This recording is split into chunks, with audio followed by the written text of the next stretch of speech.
We are extremely pleased that you are here. It is good to come together for the purpose of co-creating. Do you agree? Yes. You're knowing what you're wanting? Are you enjoying the expansion of your personal desire? That's a good thing. Because if you are enjoying your own desire, that means that your beliefs are somewhere in the vicinity of them. If you want something that you see no way of it ever coming about, those desires don't feel so good, do they? That feeling of doubt or insecurity is unpleasant. And that's what happens when you have contradictory thought going on within you. I want this, but it can never be. Painful and untrue. Painful because it's untrue. Because you have the ability, because of who you are, and because of your power of focus, and because of the laws of the universe, you have the ability to focus anything that you desire into reality. You can't create for others, but you can create anything. You can be or do or have anything that you define as something that you want, as long as your own thought does not contradict it. And that's a really interesting thing, because sometimes you want things that you just don't believe. Sometimes you believe things that you don't want. But the most important factor is, what is your belief? Because your belief is your most practiced thought. When you think a thought and hold it as your point of focus for as little as 17 seconds, another thought like it joins it. Law of attraction brings that thought to you. And while the law of attraction is working in the background at what you might consider to be an unconscious level, as you focus upon things and focus upon them longer, eventually you think a thought often enough and long enough that it becomes a dominant thought within you. And that's what your beliefs are. And your beliefs equal your point of attraction, because what you're thinking is causing you to emit a vibrational signal that law of attraction is answering with things like it.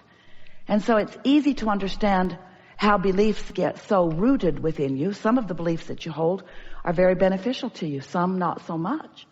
But it's easy to understand how beliefs would become so rooted, because when you think something long enough that it's a pattern or a habit of thought, then things begin to actualize around it. They begin to demonstrate around it.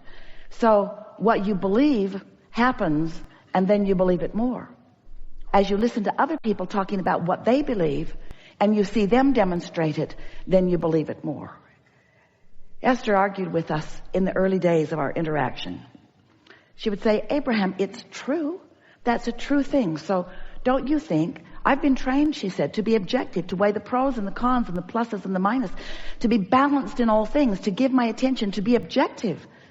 It's a true thing. So shouldn't I at least acknowledge this true thing? And we said, anything you acknowledge, anything that you focus on, you are practicing a vibration. You are practicing yourself into a pattern of belief. And that pattern of belief, therefore, equals your point of attraction, and therefore becomes what you are demonstrating or manifesting in your life experience. And therefore, if we were standing in your physical shoes, we said to Esther a lot, and we're saying it to you, we would focus upon those things that we want to manifest. We would focus upon those experiences that we want to replicate. Anything that you want plenty of in your life experience, give your attention to it. And the things that you do not want to perpetuate in your life experience, or even upon mass consciousness in general, withdraw your attention from unwanted things. But now here's a very interesting thing. There's no such thing as no in a universe that is based upon attraction. This is an inclusion-based universe, which means the things that you look at, that you want, that you say yes to, you include them in your vibration. They become part of your attraction.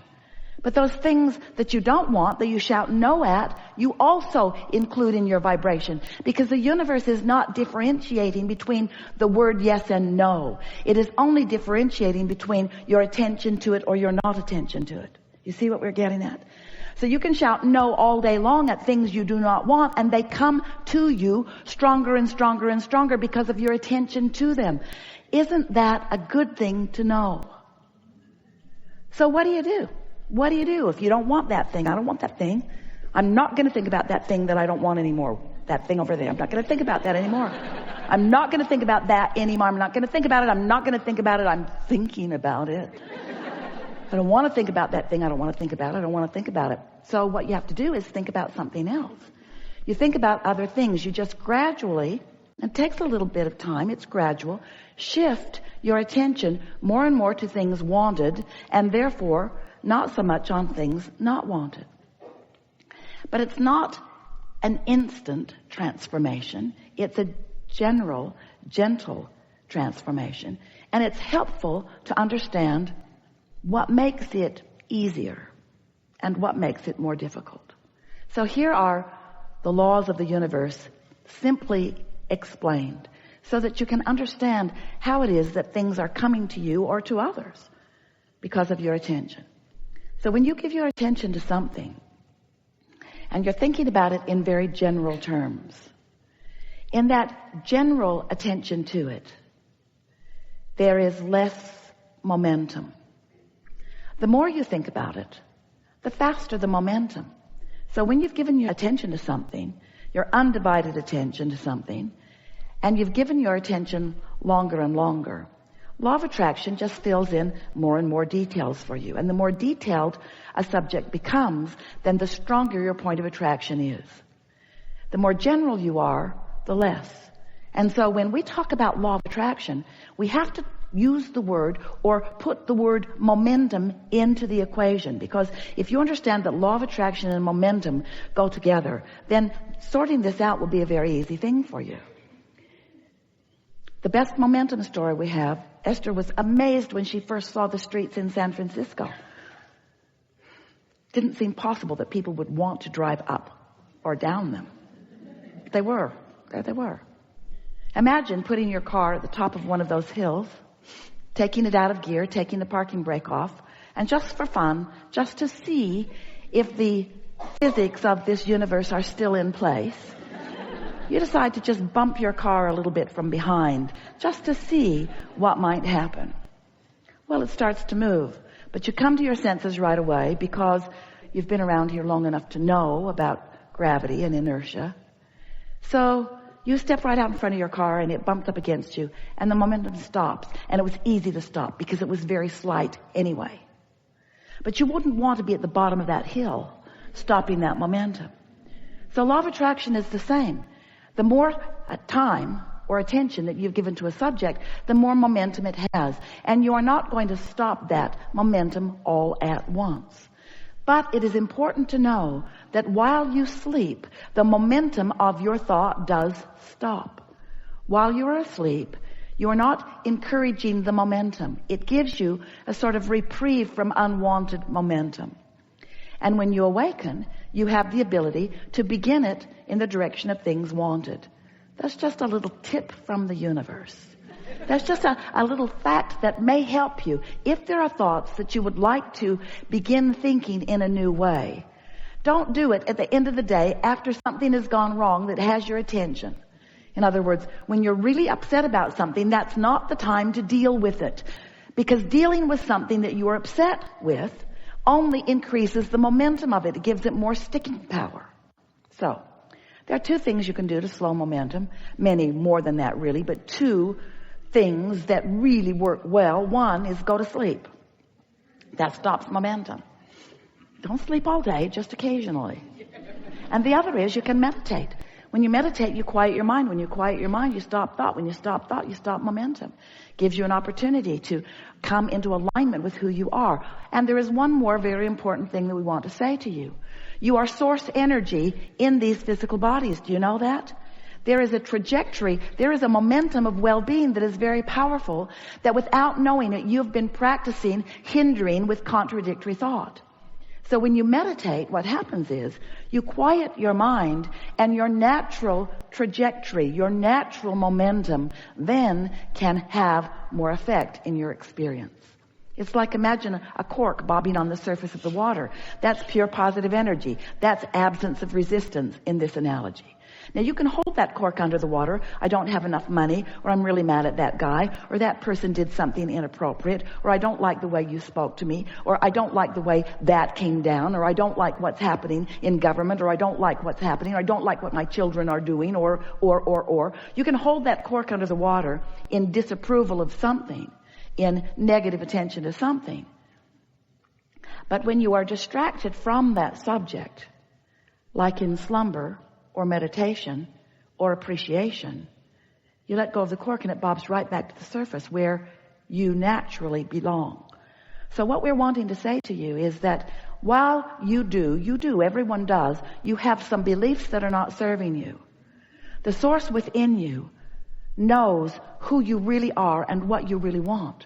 In other words, all day, every day, as you sift through the contrast of your experience, you are launching these rockets of desire. I don't want to be rude. I want to be kind. I don't want others to be rude. I want others to be kind. I don't want to not have enough of this. I want to live in prosperity of health and dollars and so forth. So as you've been launching these rockets of desire, these vibrations have emanated from you and have added to this vortex of creation that you were when you were born. That pure positive energy, all-knowing, powerful, worthy being that you are. When you made the decision to come into this body, you didn't come to fix things that were broken. You know there were not any broken things.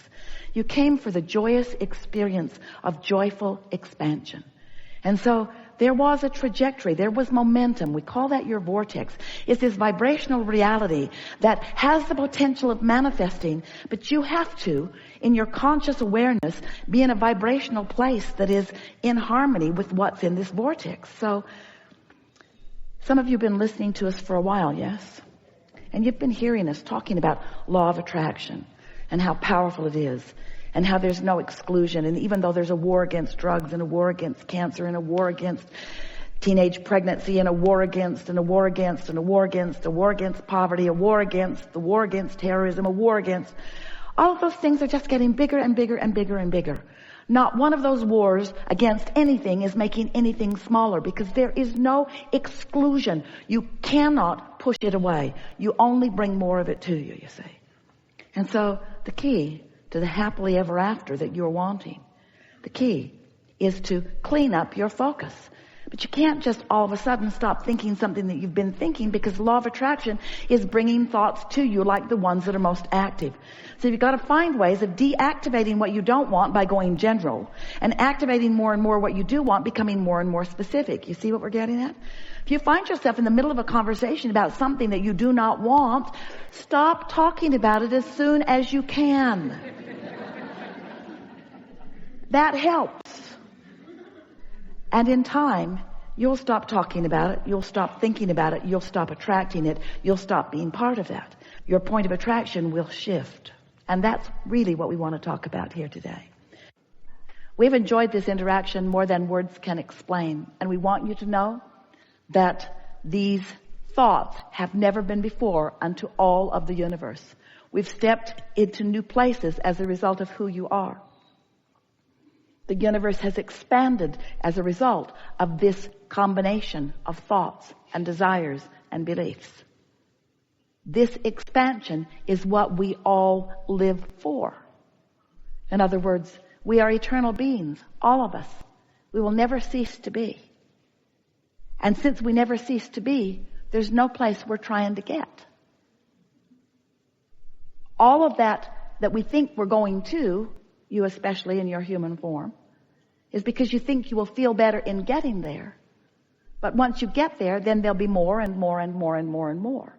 And so what we want you to leave this gathering really feeling, and you're in a place where you can get it easily, is that in all of all that is, there only is, and only ever has been, and only ever will be, right here, right now.